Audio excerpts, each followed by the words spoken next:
Hi hello అందరికీ నమస్తే అండి. అందరూ ఎలా ఉన్నారు? మీరు అందరూ బాగుండాలని మనస్ఫూర్తిగా కోరుకుంటున్నాను. అలాగే ఈ రోజు రెసిపీ వచ్చేసి సల్మిడి అయితే తయారు చేసి చూపించానండి. ఎలా తయారు చేయాలి వీడియోలు చూపిస్తాను చూడండి.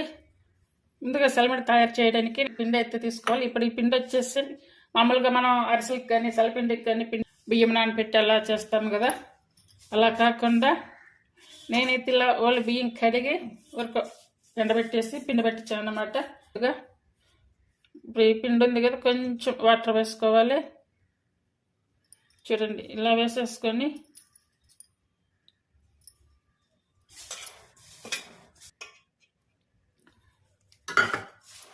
తడి పొడిగా వచ్చే వరకు కలపాలన్నమాట. పిండి ఇలా పొడి పొడిగానే ఉండాలి, కానీ ముద్ద అయితే రాకూడదు. ఇప్పుడు 2 ముద్దలు ముద్దలు కనిపిస్తుంది కదా, ఇదంతా కూడా బాగా కలిపేసుకోవాలి. అలా లేకుండా ఇలా వాటర్ పోసి కలిపాం కదా, ఆ కలిపినప్పుడు ఇలా చిన్న చిన్న బాల్స్గా వస్తాయి చూడండి. ఇప్పుడు ఇదంతా కూడా ఇలా తొలగించుకోవాలి. ఇప్పుడు ఈ వంటలు ఉన్నాయి కదా, ఇదంతా కూడా ఇలా చేతి పెట్టి ఇలా నలిపేసుకుంటే శుభ్రంగా అన్నీ వచ్చేస్తాయి.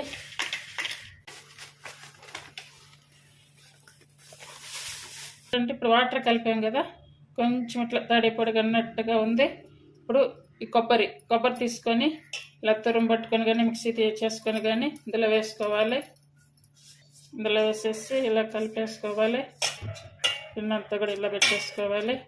మనము బియ్యం అంతా నానబెట్టి ఇలా చేయాల్సిన అవసరం లేకుండా ఇలా రెడీమేడ్గా ఇలా చేసేసుకోవచ్చు. ఇలా మూత పెట్టేసుకోవాలి.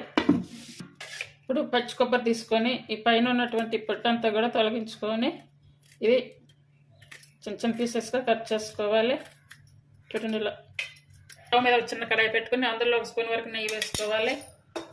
ఇప్పుడు ఈ జీడిపప్పు అనే కదా, ఇది పప్పులు తీరిన పప్పులు ఇవి పప్పులు తీరిన పప్పులు వేయకుండా ఇలా 2 పీసెస్కి అయితే కట్ చేస్తాను. ఇలా కట్ చేసుకోవడం వల్ల మనకి తినేటప్పుడు కూడా బాగా ఎక్కువగా అనిపిస్తాయి, ఎక్కువగా తగులుతూ ఉంటాయి. ఇప్పుడు జీడిపప్పు వేయించుకొని పక్కన పెట్టుకున్నాం కదా, ఇప్పుడు ఈ కొబ్బరిని ఇది ఇలా చిన్న చిన్న పీసెస్గా కట్ చేసుకొని ఇలా వేయించుకోవాలి. ఇవన్నీ కూడా కంప్లీట్గా సిమ్ మీద పెట్టుకొని కొంచెం కలర్ చేంజ్ అయ్యే వరకు వేయించుకొని స్టవ్ ఆపేసుకొని పక్కన పెట్టేసుకోవాలి.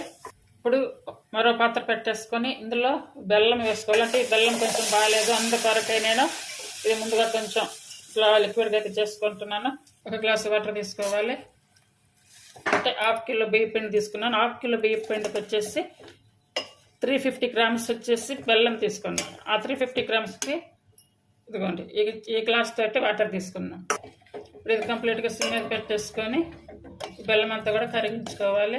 కరెక్ట్గా అంటే గట్టిగా ఉంటుంది. అలా అంటే కరెక్ట్గా 1 గ్లాస్ పోస్తే కనుక గట్టిగా వస్తుంది. కొంచెం అలా కాకుండా కొంచెం మనకి చల్లారిన కూడా చలిమిడి అనేది అలా గట్టిగా కాకుండా ఉండాలంటే కొంచెం కొద్దిగా వాటర్ తీసుకుంటే సరిపోతుంది. ఇప్పుడు బెల్లం అంతా ఇలా కరిగింది కదా, ఇప్పుడు ఈ బెల్లం అంతా కూడా ఇందులోకి ఫిల్టర్ చేసుకోవాలి. మిడిల్ ఫ్లేమ్ మీద మార్చుకుంటే ఇది పాకం వచ్చేలా చేసుకోవాలి. కొంచెం పిండే కదా, అందువల్ల ఇలా చిన్న పాత్రలో అయితే పాకం పడుతున్నాను. చూడండి, పాకం అయితే రెడీ అయింది. మరీ అరిసెల పాకంలా కాకుండా కొంచెం ఇలా చూడండి, ఇలా లైట్గా ఇలా ఉండొస్తే చాలు. యాలకుల పౌడర్ వేసుకోవాలి ఇందులో. ఇప్పుడు స్టవ్ ఆపేసుకోవాలి. ఇప్పుడు వేయించుకున్నటువంటి కొబ్బరి ఉన్నాయి కదా, ఇవన్నీ కూడా ఇవి నెయ్యితో సహా వేసుకోవాలి. అలాగే జీడిపప్పులు కూడా వేసుకోవాలి. స్టవ్ మీద పెట్టుకొని అయినా లేదంటే కింద ఉంచుకొని అయినా సరే ఇది ఇలా వేసుకుంటూ కలుపుకోవాలి. అంతా ఒకటే సరిపోయకుండా కొంచెంగా కలుపుకుంటూ పోసుకోవాలి. తయారయ్యింది. అంటే చెప్పే కదా, కొద్దిగా పాకం మీద కొద్దిగా ఎక్స్ట్రా వాటర్ కొంచెం వేసుకుంటే కనుక మనకు కొద్దిగా లూజ్గా వస్తుందని నేనైతే అలానే కొంచెం వాటర్ కూడా కొద్దిగా ఎక్కువగానే తీసుకున్నాను. చిన్న గ్లాస్ తోటి 2 గ్లాసెస్ వాటర్ అయితే పట్టాయి. చూడండి, చాలా బాగా వచ్చింది. ఈ రెసిపీ మీకు నచ్చినట్టయితే ప్లీజ్ లైక్ చేసి షేర్ చేసి సబ్స్క్రైబ్ చేయండి. కొంచెం పాకం పట్టేసుకుంటే కనుక మనకి ఈ సలివిడి అనేది రెడీ అయిపోతుంది. మీరు కూడా ట్రై చేయండి. ఇదే సలివిడితోటి మనం అరిసెలు కూడా చేస్తారు కదా, అలా రావాలి. నెయ్యి కొంచెం ఎక్స్ట్రా వేసి వేయించుకుంటే కనుక ఈ నెయ్యితోటి ఇలా పైన ఇలా అంతా ఇలా అనేసుకుంటే కనుక అది చల్లారినా కూడా మనకి ఎండిపోకుండా ఉంటుంది. Thank you for watching.